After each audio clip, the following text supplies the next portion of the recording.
Hey, my name is Aaron Burke. I'm so glad you are tuning in to Made for More. I started this podcast a few years ago with really an idea of helping leaders become the more that God has called them to be. We all have that feeling that we're created for something great, for something bigger than even what we're doing right now. So how do we get there? Well, you don't just dream it up, you develop yourself to get to where God has called you to be. So today's episode is really going to be a unique one because I'm going to talk to you about something that I've really been challenging our staff and leaders really around the world with, of being a multiplying leader, really replicating who you are. I don't know if I've ever met a leader that says, I have too many people on my team, I have too much talent, I have too many great leaders doing great things. We all need more. And so how do we get there? Well, you have to become a multiplying leader. And that's what I'm going to talk to you about. I'm going to give you 6 things today that multiplying leaders are. So if you're with your team, make sure you take some notes on this. First of all, a multiplying leader is always recruiting, always recruiting. I'm always scouting out best talent. In any environment I'm in, I'm looking around the room, figuring out who is the person that has some kind of gifting, ability on their life that they might not even see it yet. And I'm going to recruit. I'm constantly poaching. I'm going to events. And I know that can be a weird word, but I'm going to events just thinking, man, who's supposed to be on my team? I walk through the hallways of our church and I'm constantly thinking, man, who's here that's sitting that should be serving? Who's serving that should be leading? Great multiplying leaders are always recruiting in every environment, always recruiting. So I have found that what is more scarce than actual ability is the ability to spot ability. And so I want to help develop you to be a person that every environment you go into, you can spot leaders. And some of my favorite leaders, even in our church setting, are from conferences I've spoke at or events I put on, that I saw them and I recognized them and I said, man, there's something on you and in your life that I want to be part of or I want to help develop. Here's what I'm looking for. I call it the 5 eyes. I'm looking for people of influence. So they throw a barbecue and 25 people show up at their house. Like they have influence. It's a natural influence. It's maybe just not developed yet to your industry or to the ministry you're part of. So I'm looking for people with influence. I'm looking for people with initiative. Don't you love people that are self-starters and self-motivators? So I'm looking for people who are constantly taking the initiative. They're jumping out front first. And I look for that kind of personality. Is, man, that's a leader in the making. I'm looking for people that have innovation, like they can figure out how to get things done. One of the things that probably bothers me the most is when a leader or someone on my team will come up to me and say, Aaron, I know you told me to do this. How do you want me to do this? Well, my response is always figure it out. Chat GPT, Google it, like figure out a solution. Great leaders have innovation. They're able to think of ways to make things happen when pretty much everybody else gave up hope. The 4th way is I'm looking for people that are inspirational. No one wants to follow the Debbie Downer. Nobody wants to follow the negative Nancy. So what you do is you become an inspirational person. And that inspirational person, I'm looking at them going, that is a leader worth following. So I'm looking for the people who are inspiring. Can I also just say this? People don't want to be around realists. You know, that's the people that are always like filling everybody in on the reality of how great things are not going to happen or it's going to be really hard. It's the people that walk outside and goes, man, it's really hot outside. Yeah, we all know it. We're all warm right now, or it's really cold, or it's raining right now. Yeah, we all know that. We could all feel it. You don't want to be that person. Be the person that's inspirational. The last one is we're looking for people of integrity. This is the missing ingredient in our world today. It's they do what they say they're going to do. They're the real person behind the scenes as they are in front of a group. And so I look for integrity in really small things and how they talk about their spouse or their kids and how they talk about their previous work environment. By the way, that'll reveal a lot about them. So you're looking for leaders of integrity. So I'm always spotting in every environment I'm going. I'm thinking in that environment, there's a leader here who's not activated, and I want to be the multiplying leader that finds them, that activates them. So throughout the week, I'll set up my week with taking out different people to coffee, people I met on a Sunday, people I met at different conferences. I'll jump on a Zoom call with them because I'm just saying, hey, I saw something in you. I saw you at that event. Hey, what's God put on your heart? What's God placed inside of you? Are you happy where you're at? Why? Because I'm always recruiting. That's a multiplying leader. Here's our second thing a multiplying leader does is a multiplying leader verbally affirms the potential on their life. It's one thing to think someone has potential. It's another to speak it over them. And I realize that the greatest multiplying leaders that I have found are people that will speak life, speak potential over the people around them. It's what Jesus did, where he found the disciples and they're fishing. And he says, hey, listen, there's something great on you. And I want you to come and follow me and I'm going to make you into something. What did he do? He spoke that there's something bigger on their life than they're doing right now. I felt a call to ministry on my life at 16 years old and didn't have direction. And I remember sitting down with my youth pastor and he affirmed the call of God on my life. And I remember that being the very first person that said, yeah, Aaron, I can see this. I can see greatness on the inside of you. It is easy to spot the dirt in people. That is not leadership. Leadership is spotting the gold despite the dirt and saying, hey, there's giftings, there's abilities that I see in you that you do not see in yourself. So people tend to become what the most important person in their life speaks that they can become. So be that multiplying leader where you are speaking into people saying, hey, I see greatness in your life. I see potential in your life, and I want to help you get there. Verbally affirm it. What I have found with our staff, we have about 120 people on our staff here at the church, and I have found that many of them need constant verbal affirmation of the calling or they will quit, especially younger leaders. So some of y'all have gone, man, I'll get good leaders in because I'll speak it over their life, but then they come and they quit or they don't stay with me for the long haul. Why is that? Because people need constant verbal affirmation. There's moments, I've been doing this for 20 years, and even there's moments where I'll have to call some of my pastors or I'll talk to my spouse and I'll go, hey, can you just reaffirm yet again, am I called to this? Do you see that gifting on the inside of me? We need that in our life because you will become what the people in your life speak over you. And that's the same for the people that God's put on your team, on your staff. Speak life over them. That doesn't mean we don't have hard conversations. We can have hard conversations, but I want to encourage you with this. You can't withdraw in correction until you have deposited in celebration. So some of you think that your way of developing your team is constant correction. You do not have the ability to correct until you have deposited in celebration in what they're doing right. So the people that speak what is right into my life are the people that are now able to have the ability to correct what needs to be corrected in my life. And we all need to get better. So a multiplying leader, they verbally affirm it. So I want you to think even right now of some of the great leaders on your team. I want you to think of some of the people that you know have unbelievable potential. When is the last time you went up to them, put an arm around them and said, hey, I see something great on the inside of you. Hey, I've been thinking about you and I think there's something unique with your life. I'll have moments in prayer where God will bring a leader up to me in my mind and I'll think about them and I'll write some stuff out for them. And then I'll text that leader and just say, hey, I just want you to know I was praying about you this morning. I was thinking about the call of God on your life. I'm so grateful for the job you have and the opportunity you have right now. I want you to know I see more in the future for you. Just keep being faithful where God has you. And it's those kind of text messages that keep them going.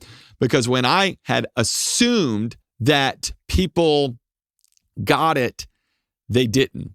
And they got frustrated. And during those times of frustration, they ended up quitting because the loudest voice in their life will always win. Number 3, what does a multiplying leader do? A multiplying leader lives a life worth following. So they don't just have a life that is inspirational. They have a life that you can look at and model. You've heard me say it before. I'll say it again. People don't need a motto to say. They need a model to follow. And your life as a leader is really more caught than taught. So people are looking at how you speak, how you lead, how you treat your spouse, how you're raising your kids. So what I challenge our leaders with at the church is, man, don't tell people what to do.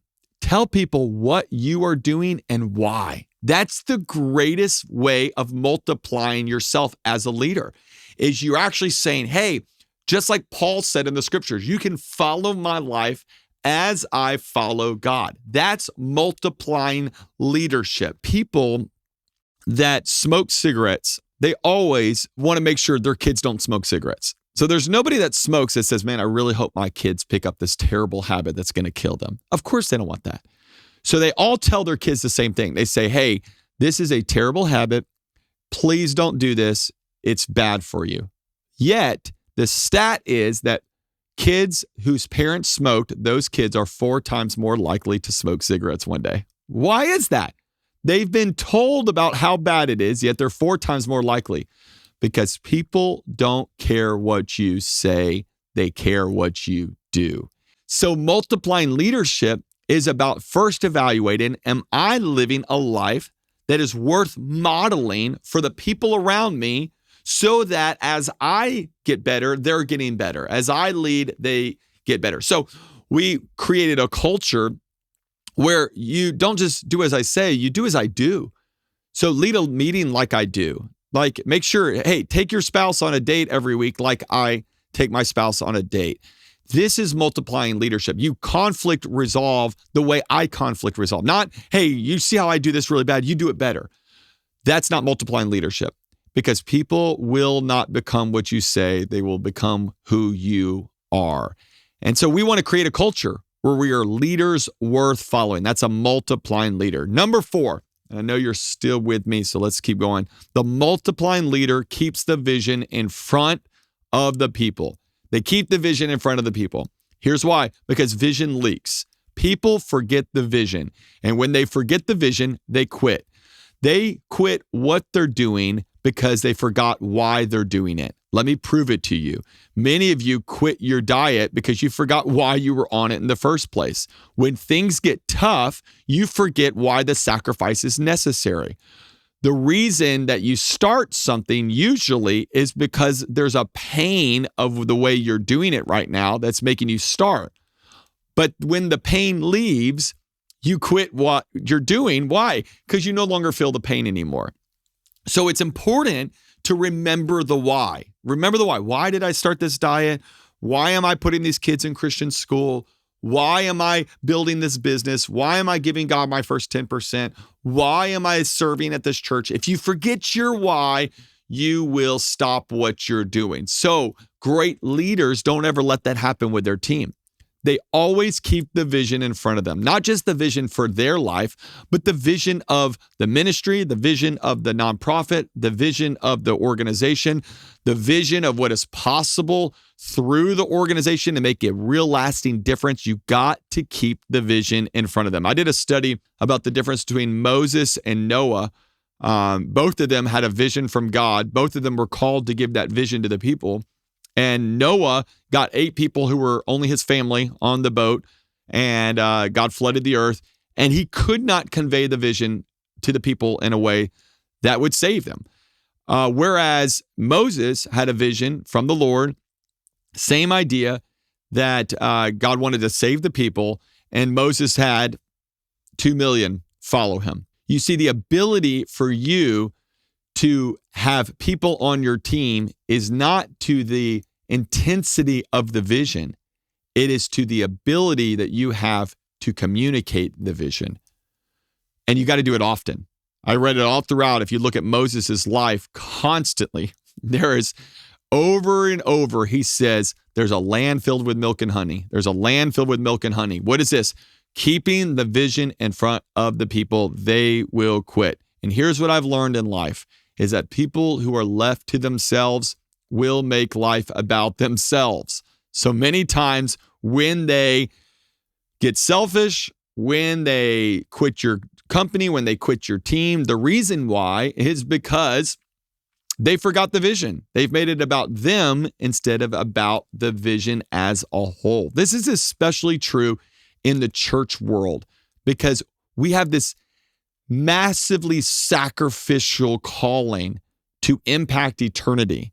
And it's so huge, but it's so easy on earth to forget that. And because it's so easy on earth to forget that, people do all the time. If you don't remind them of eternity, remind them in heaven or hell are realities, don't remind them of what they're doing is so vital, then they'll be drawn towards the temporary thing that they need right then, because people who are left to themselves will make life about themselves. So leadership is about keeping people on track towards the bigger picture and the bigger calling.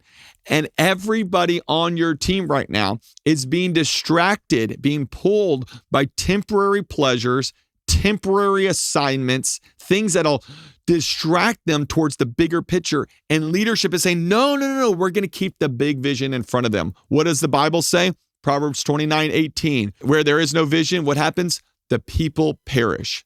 The ministry perishes. The business perishes. The employees quit. Your job is to keep the vision in front of them. It's interesting with our staff, especially our key executive leadership team. I'll meet with them and I'll say, hey, I'm getting in front of our staff. I do a teaching for our staff twice a month. And I'm like, hey, I got a teaching coming up next week. What should I be talking about? And it's always the same. They're like, remind them of the vision. I'm like, they got the vision. No, they don't. They need to be reminded of it. We have to constantly keep it in front of them because people forget. All right, here's your fifth one. This is a big deal. The multiplying leader delegates authority, not just task. I want you to get this, because if you're going to be a multiplying leader, people tend to buy into people who buy into them. I hope that makes sense. They buy into people who buy into them. So I trust people who like me, like they've bought into me. They're connected with me. It's the same with the people on your team. Your employees, your staff, your volunteer want to know that you can trust them. And the way that you show them that you trust them is by giving them authority, not just task. A lot of people have thought that becoming a multiplying leader means I'm going to get somebody else to do what I really don't want to do so that I can do what I really want to do. That's not delegation. That is dumping on people to get them to do the dirty work so that you can have all the fun. That's not a multiplying leader. A multiplying leader gives them a lot of the fun, gives them a lot of the spotlight, gives them a lot of the authority. Now, that's hard because we think when we delegate authority, we're losing our own. But I want you to understand this. Anytime you delegate authority, you are not losing it, you are multiplying it. So anytime you let an employee or a volunteer or a team leader, you say, hey, I'm going to let you run this meeting, or I'm going to let you lead that project, or I'm going to let you share from the stage. I want you to know you are not losing authority by elevating somebody else. It is actually multiplying your ability to have authority, because now you have people who have been empowered by you. I always got so frustrated in the early days when my boss or my leaders would give me tasks, but would never give me real responsibility, real authority. And now I realize in life that, man, the way to multiply your leadership is that you've got to be okay with releasing control that you have and letting other people have a shot. So how do we do this? We do it by proper delegation. And I've talked on this podcast multiple times about delegation. Here's our delegation strategy. I do, we do, you do. I do it, and you watch me do it for a season. That might be 2 or 3 different times. That might be over 2 or 3 different months. But I'm going to do the task. I'm going to do the leadership responsibility, and you're going to watch me. And then we're going to do it together. And while we do it together, there's going to be a season of us leading together. So my chief of staff, we've talked about this. We went through a season where I was leading all of our executive meetings, and he was just attending the meetings. Then we went through a season last year where we were co-leading them together. Now we're going into this new year with him leading the meeting, and I'm taking a back seat because now I've delegated authority to him, because there's been a longer process of delegation where we've worked this thing together. Then there's a season where he's doing it and I'm just watching. That's the last part. It's the you do it and I'm going to give you proper feedback. So it happened. We gave feedback, and through feedback, I've made the leader better. Which, by the way, if you're a young leader listening to this and you go, I want more opportunities to have authority. I want more opportunities to speak. I want more opportunities to lead. Here's what you do then. You ask for feedback. People that ask for opportunities don't get them. People that ask for feedback end up getting opportunities. And I want you to know that is vital to young leaders that are listening to this. Don't be the person that asks for the opportunity. Be the person that asks for the feedback, and watch how as you get feedback in your life, that leader will give you opportunities, because that's someone that's teachable. Keep that teachable spirit. It will help. So that's number 5. Don't just delegate task, delegate authority. And when you give authority out, you are multiplying it. And I know what you're thinking as I close that one out. You're going, Aaron, that's a risk because I can do it better myself. Of course you can. You're awesome.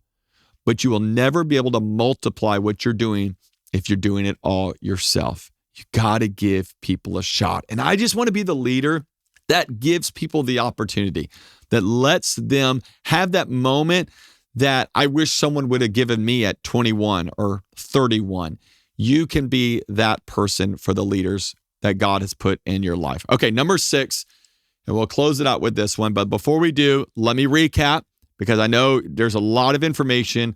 A lot of teams are listening to this. How do we become a multiplying leader? First of all, we're always recruiting. Every environment we're in, we're always recruiting. I'm constantly telling my leaders, hey, think of 2 or 3 people you've met recently that you might not even thought about them at the time, but right now God's put them on your heart that, man, maybe you need to recruit them on your team, or you need to recruit them to go to the next level. So we're always recruiting. Here's your second one, is we are verbally affirming the potential in people's lives. We're speaking it over their life. You might be the only one that ever speaks it over their life. Be that leader. Number 3 is we're living a life worth following. You're not just telling them what to do, you're telling them what you do. That makes a difference. Number 4, you're keeping the vision in front of them. You are constantly reminding them of the vision because they won't get it the first time. And if you're going to be a multiplying leader, you got to constantly put it in front of them. Number 5, you're delegating authority, not just tasks. You're actually giving away big opportunities that you love, but you're going to give it to them because your goal is for not to build your platform, but to build the people God's put in your life. And number 6, the multiplying leader keeps developing leaders despite rejection or disappointment. If you've been in this any amount of time, there have been people that you've poured your life into that have not received it the way you wanted to receive it, and have not stayed with you, and have not honored you through that season. We all get it. I have poured my life into people that after 5 years, 10 years, they brutally stabbed me in the back, hurt me. And if you're going to be a great multiplying leader, you have to deal with rejection. And I've done a whole podcast on rejection. I wrote a whole book, The Unfair Advantage, on this idea. Rejection happens to the best of us, but it doesn't have to get the best of us. And the way you deal with rejection is that you learn to get healed and you move on so that you don't let the hurt from the past keep you from the person that God's going to bring you in the future.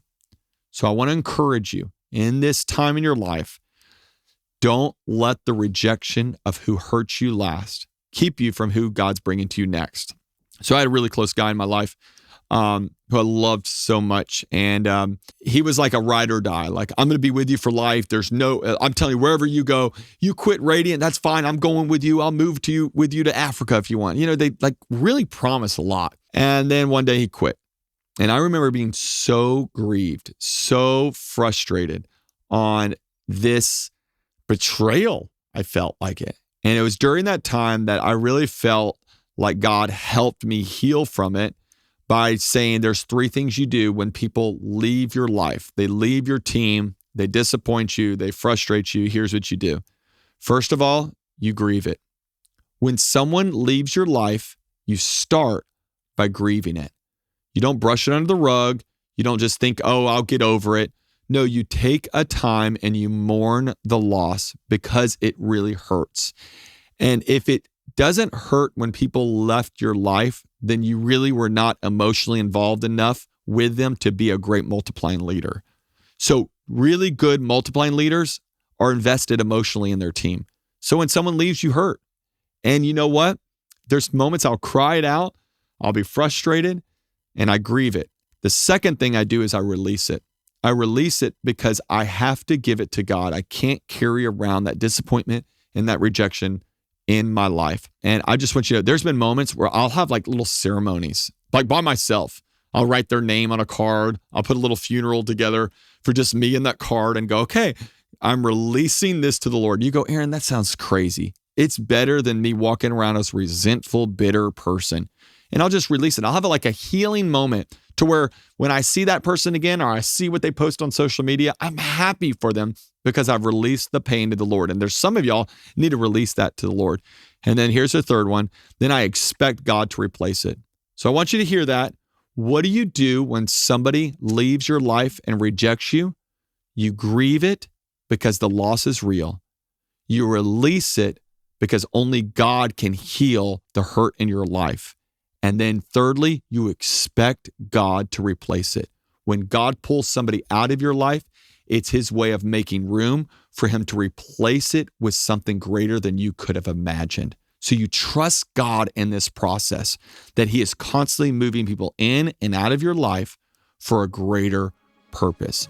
Don't walk around bitter in this next season, because great multiplying leaders are not bitter. They're better despite the people that have left their lives.